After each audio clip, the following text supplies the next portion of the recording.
Gemini suns and Gemini risings. On March 7th, we have the, the infamous Saturn entering Pisces the same day as a full moon, but we'll get into that. So let's talk about it. It's going to be hitting you. It should be hitting you in your 10th house. All right. So if you listen to my new moon in Pisces, all of those houses are being reflected in this transit. So for the next 3 years, you're going to have intense issues. Not necessarily issues, but I'll get into that. It's all about your 10th house. So let's remind you what the 10th house is. Capricorn is amongst the hardest working signs of the zodiac, and that is why the 10th house, which is ruled by Saturn in Capricorn, is where you look to learn more about your career achievements and your social statuses, or how you relate to, are devoted to, or characterized by friendly companionship or relations. The cusp or border of the 10th house is known as the midheaven, and it can tell astrologers more about your career path. Placements in this house can also help you determine professional goals and ambitions, as well as how successful you may be. A lot of astrologers think of this as the house of fame or the fame house, as celebrities often have several placements in that house. So, how is this weighing for you? Time to get serious about your future, Gemini. A huge transition begins on March the 7th, when heavyweight Saturn moves into Pisces for the first time this century, starting a 3-year march through your 10th house of career, status, and leadership. Since March 21st of 2020, Saturn has been in a fellow air sign, which is Aquarius, which was a much easier transit for you. In your worldly 9th house, Saturn has helped you forge impactful connections with people globally, even during the pandemic, and get your message to the masses. You may have been involved in a business startup, educational program, or media project. You started to take your big ideas more seriously, and may even have amassed some heavy hitters to support them. Now, what's next? Plain and simple, you've entered into the professional boot camp. We know that this may sound daunting, but it's actually a golden opportunity for you if you are willing to cultivate patience. Not always easy for the I can't keep calm, I'm a Gemini types. Your relationship with your father or an important man could also experience some growing pains, okay? And I'm going to tell you that Taurus just finished up this transit, Gemini. And I know a Taurus rising.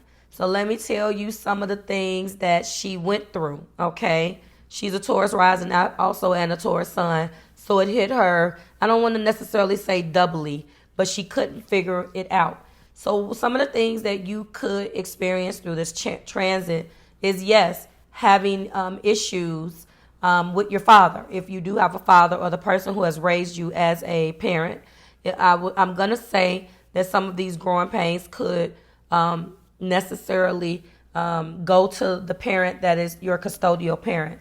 But with this person that I'm using as a example, she also started a brand new job and the boss hated her. He did everything in his effing power to make her life a living hell. Do you hear what I'm saying to you? A living hell.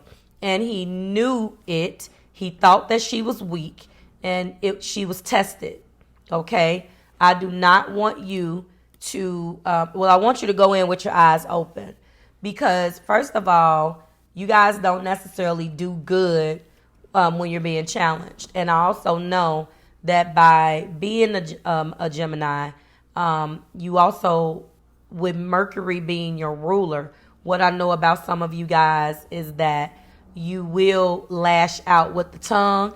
So you know how to use your mouthpiece because you are ruled by obviously Mercury. So I want you to be definitely conscious of that.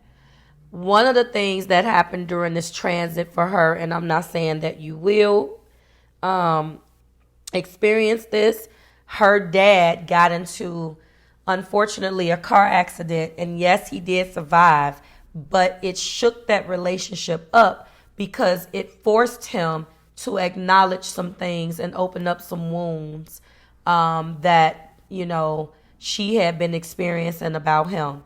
So the 10th house is not just necessarily about career. It does really talk about, unfortunately, issues with authority figures. If you don't have a dad, naturally you were not raised by a dad, it may spill over with your mother. Okay, let's keep moving. Or again, a supervisor or an important man. I don't necessarily think it's limited to that, but that's just me.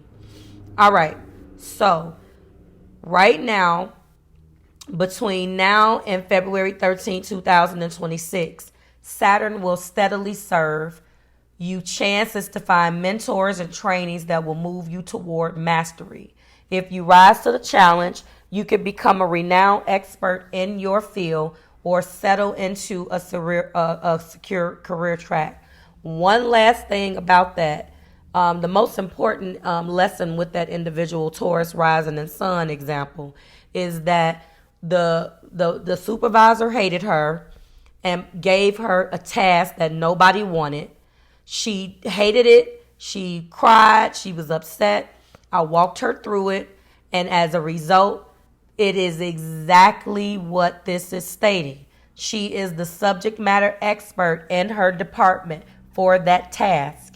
I'm not saying that it was a walk in the park, guys. She broke down because she has an Aries moon. So much like you, although you are mutable, she has a very impatient, why are you screwing with me moon?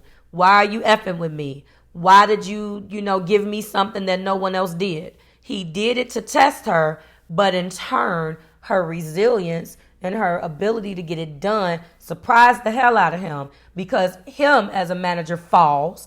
That relationship is terrible, but what happened is that she gained his respect.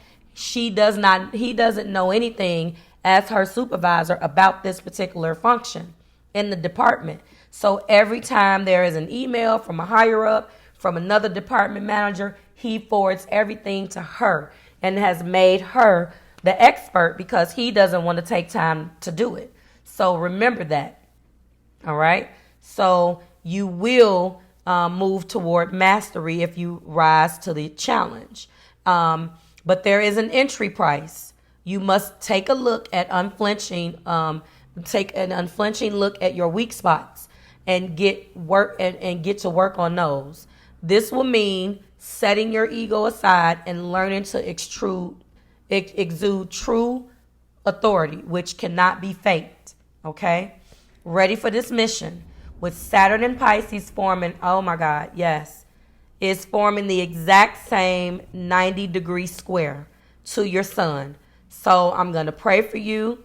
Anybody wants a reading with me on this and how to deal with it, we can talk about it.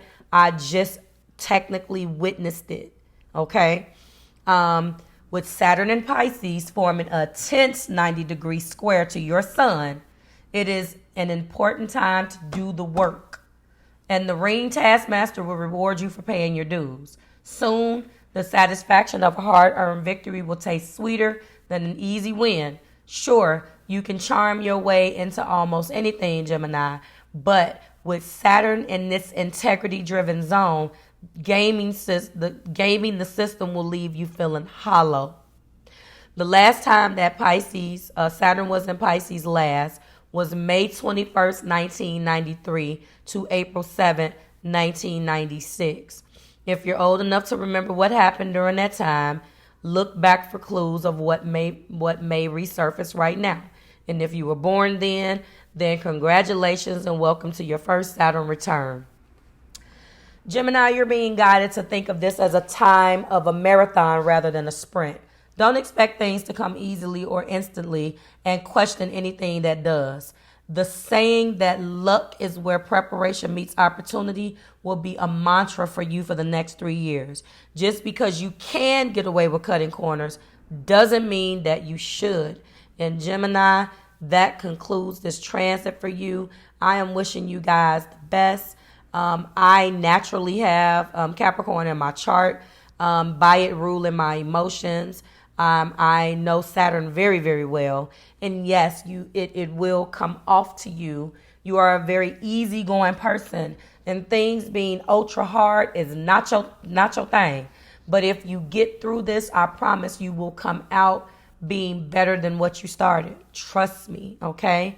And that doesn't mean that once you're done with that it's not going to go, it's not going to go into the next thing, because it's going to be easier for you 3 years from now when it goes into your 11th house.